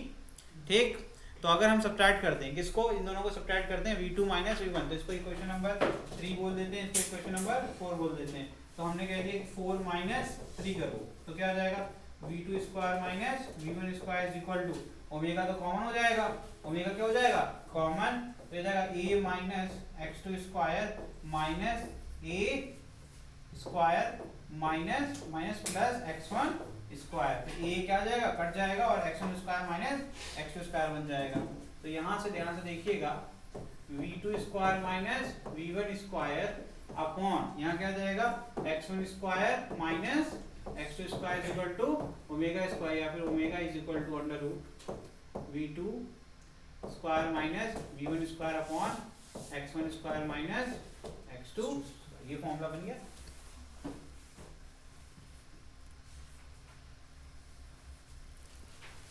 ठीक ठीक है। टाइम पीरियड निकालना है तो क्या जाएगा, और इसका दूसरा फॉर्म क्या हो सकता है, अगर हम इसको रिवर्स ऑर्डर में लिखना चाहे तो we can also write it as v1 square minus v2 square, तो ये जाएगा x2 square minus x1 square. बात तो सही है ना, अरे यार माइनस कॉमन नीचे से लो ऊपर से लो, तो ये क्या जाएगा x2 माइनस x1, ये जाएगा v1 माइनस v2, है ना। तो ये हो गया ओमेगा के जो पॉसिबल फॉर्मूले हो सकते हैं। ठीक है, नेक्स्ट क्या बोला गया, टाइम पीरियड क्या था 2 पाई बाई ओमेगा, है ना, ये जाएगा 2 पाई, अब ओमेगा ऊपर आ जाएगा तो under root x2 square minus x1 square upon v1 square minus v2 square. और दूसरा फॉर्मूला क्या हो सकता है 2 pi under root x1 square minus x2 square upon v2 square minus v1 square. कोई पॉसिबिलिटी है नहीं। ठीक है, तो टाइम पीरियड भी निकाल दिया। अब क्या पूछा गया हमसे पूछा गया एम्पलीट्यूड निकालो। एम्पलीट्यूड निकालना है तो हम क्या कर देंगे, डिवाइड कर देंगे दोनों इक्वेशन को। इक्वेशन नंबर 3 को डिवाइड कर दो इक्वेशन नंबर 4 से। इक्वेशन नंबर 3 को डिवाइड कैसे कर रहे हैं, इक्वेशन नंबर 4 से।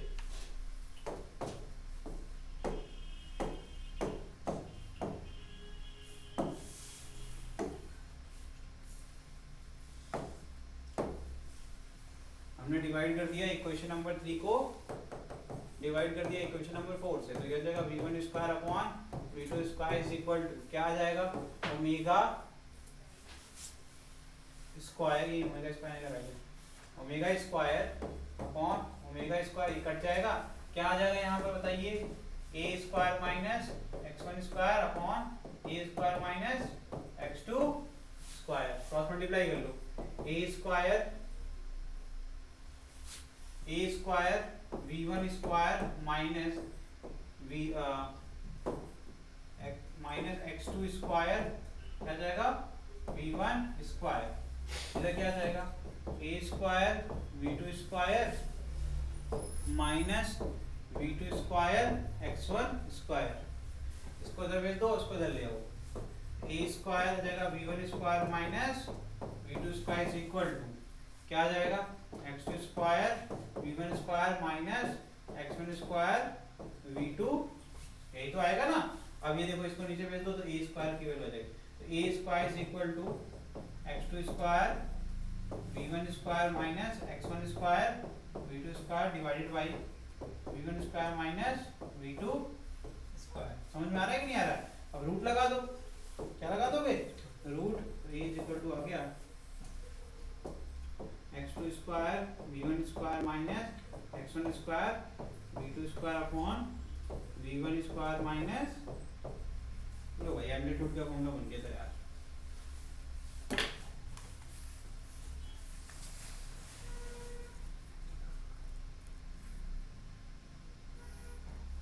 ये है क्वेश्चन, कुछ करना थोड़ा ना, बस आगे पीछे इधर उधर कर रहे हैं हम लोग कब से। ठीक है, 2 और क्वेश्चन कर लेते हैं फिर आगे बढ़ते हैं।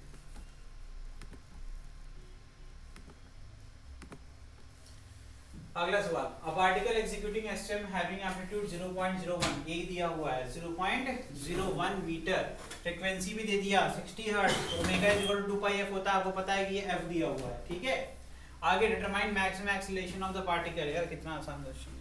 तो पूछा गया है कि कहा गया है कि मैक्सिमम, तो मैक्सिमम के लिए max is equal to minus omega square a, x के लिए मैक्सिमम कब होती है, जब a होती है ना। ठीक, अब अगर इसको मॉडुलस लगा देंगे तो क्या बन जाएगा, प्लस, मैक्सिमम वैल्यू बोला गया तो आपसे मॉडुलस पूछा गया, तो आंसर निकाल लो। तो मैंने आपको पहले ही सिखा दिया 2 pi into 60 into 2 pi into 60 into कितना है 0.01, आंसर आ जाएगा। पाई के लिए 3.14 ले लेना, इतना ही करना है, पाई स्क्वायर के फॉर्म में आंसर छोड़ सकते हैं, हो जाएगा 4 छक 24 240, 0.01 से मल्टीप्लाई कर लेना बस। अरे भाई देखो, एक जीरो इसका ले लो, एक जीरो इसका ले लो, 36 गुणे 4 कर लो, 144, 144 पाई स्क्वायर मीटर पर अगर आपको क्वेश्चन में पाई के फॉर्म में आंसर नहीं है तो पाई की वैल्यू 3.24 होती है और अप्रोक्सीमेटली आपको पता है 3 का स्क्वायर 9 होता है। 0.14 को अगर हम छोड़ भी दे तो 9 × 144 कर लेना, एमसीक्यू रहेगा, एमसीक्यू में आसपास आंसर रहेगा 0.14। बिना मतलब कॉम्प्लिकेट किए भी आंसर निकाला जा सकता है। समझ में आ रहा है कि नहीं आ रहा है? और अगर अभी भी नहीं बच रहा है तो 3.1 मान लेना राउंड ऑफ करके और एक्यूरेसी के करीब पहुंच जाओगे, ठीक है, क्योंकि 4 को राउंड ऑफ करोगे 4 = 5 तो बचेगा क्या 3.1, ठीक है। तो ये हो जाएगा क्वेश्चन। अगला क्वेश्चन देखें। A particle performing simple harmonic motion is found at its equilibrium position at t = 1 second। t = 1 second पे वो कहाँ है? इक्विलिब्रियम पे है। And it is found to have a speed of 0.25 metre पर सेकंड at t = 2 सेकंड। तो कह रहे हैं t = 2 सेकंड पर वो कहाँ पाया गया? अपने स्पीड उसकी कितनी 0.25 मीटर पर second. If the period of oscillation t दिया हुआ 8 second, calculate the amplitude of the oscillation. तो कह रहे हैं कैपिटल A की वैल्यू बताइए, कैपिटल A की वैल्यू ज्ञात कीजिए। t = 1 सेकंड पे कहाँ है वो? मीन पोजीशन पे। ध्यान रखना इक्विलिब्रियम मतलब कहाँ है? x = 0। ध्यान दो उससे। तो इसका मतलब है कि t = 0 पर वो कहीं और रहा होगा। अरे यार, अगर मीन पोजीशन से मोशन स्टार्ट हो रहा है तो इसका मतलब है कि t = 0 होना चाहिए था ना मीन पे। अगर t = 1 है तो क्लियर सी बात है कि वो पीछे चल रहा है, लैग कर रहा है, और जो फेज होगा इनिशियल वो निगेटिव होगा। तो कैसे निकालेंगे उस इनिशियल को? दिमाग लगाओ और आंसर बताओ। ओमेगा टी प्लस 5 करके इक्वेशन बनेगा और इज इक्वल टू क्या होगा? टाइम की वैल्यू क्या होगी उस टाइम पर? आपकी 1 सेकेंड, ठीक है। सोचो और बताओ। तो देखो x इज इक्वल टू क्या होता है? a sin ओमेगा t, ठीक है, जनरली है ना। when t is equal to 0 पर x is equal to 0, but in this case क्या है? जब x इज इक्वल टू 0 है तब t की वैल्यू कितनी है भैया? 1। तो इसका मतलब है 0 इज इक्वल टू इक्वेशन नया क्या बनेगा? साइन ओमेगा t प्लस, क्योंकि वो कहीं और था। समझ में आया कि नहीं आया? सॉल्व कर लो।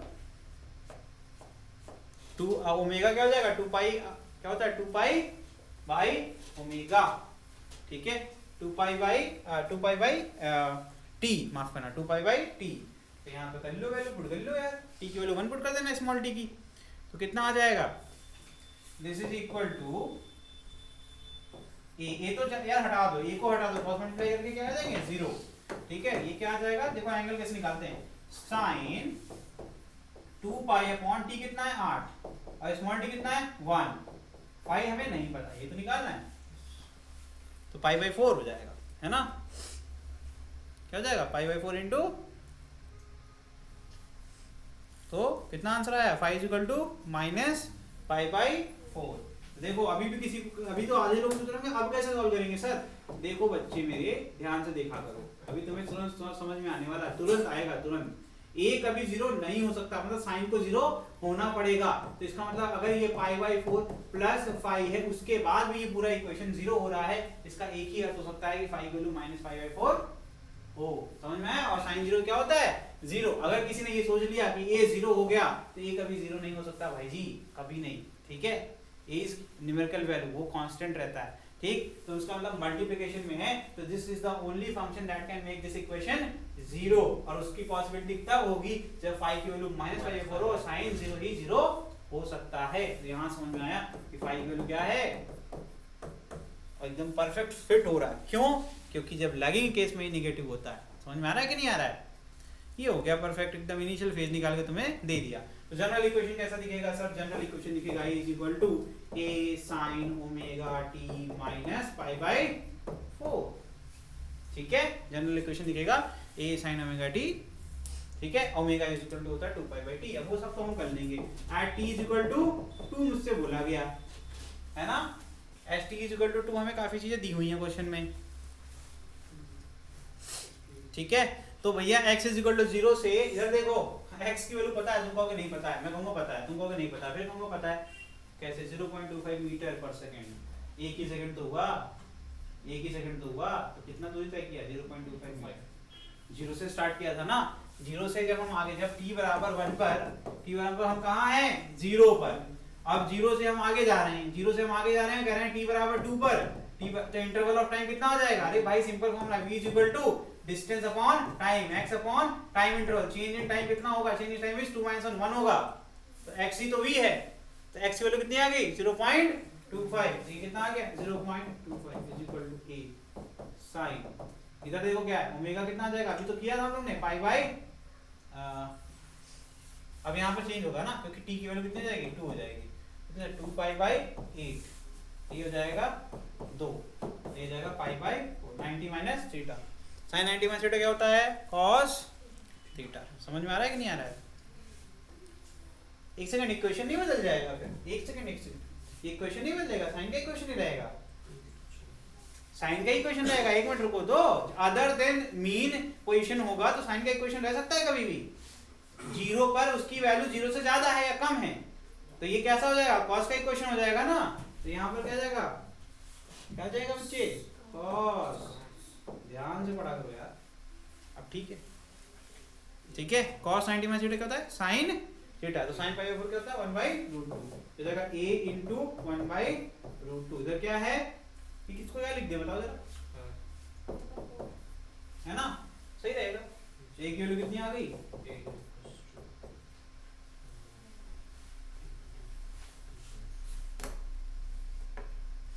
अच्छा यहाँ पर एक ओमेगा भी तो रही है,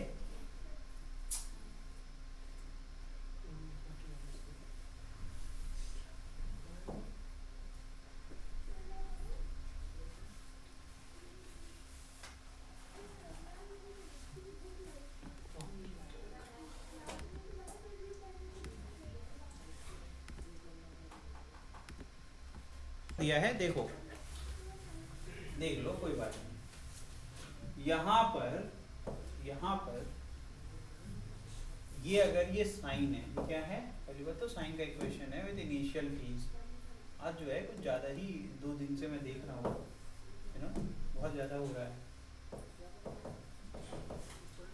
ठीक, अगर हमें वेलोसिटी निकालनी है तो dx/dt कर सकते हैं हम लोग, सिंपल रख सकते हैं, वेलोसिटी निकालनी है dx/dt कर सकते हैं, वेलोसिटी 0.25, तो क्या आ जाएगा यहाँ पर a ओमेगा एक्स्ट्रा आएगा, एक ओमेगा एक्स्ट्रा आएगा, this omega is the only thing जो मिसिंग है यहाँ पर, तो ओमेगा अगर आ जाएगा तो यहाँ पर क्या आ जाएगा नीचे इनटू ओमेगा और उसका सारी वैल्यू पुट कर दो, ठीक है, बाकी सब परफेक्ट है यार, ठीक है, क्या आ जाएगा ओमेगा कितना आ जाएगा आपका 2 पाई बाई टी, और टी आपको पता है, ठीक है, सॉल्व कर डालो यार,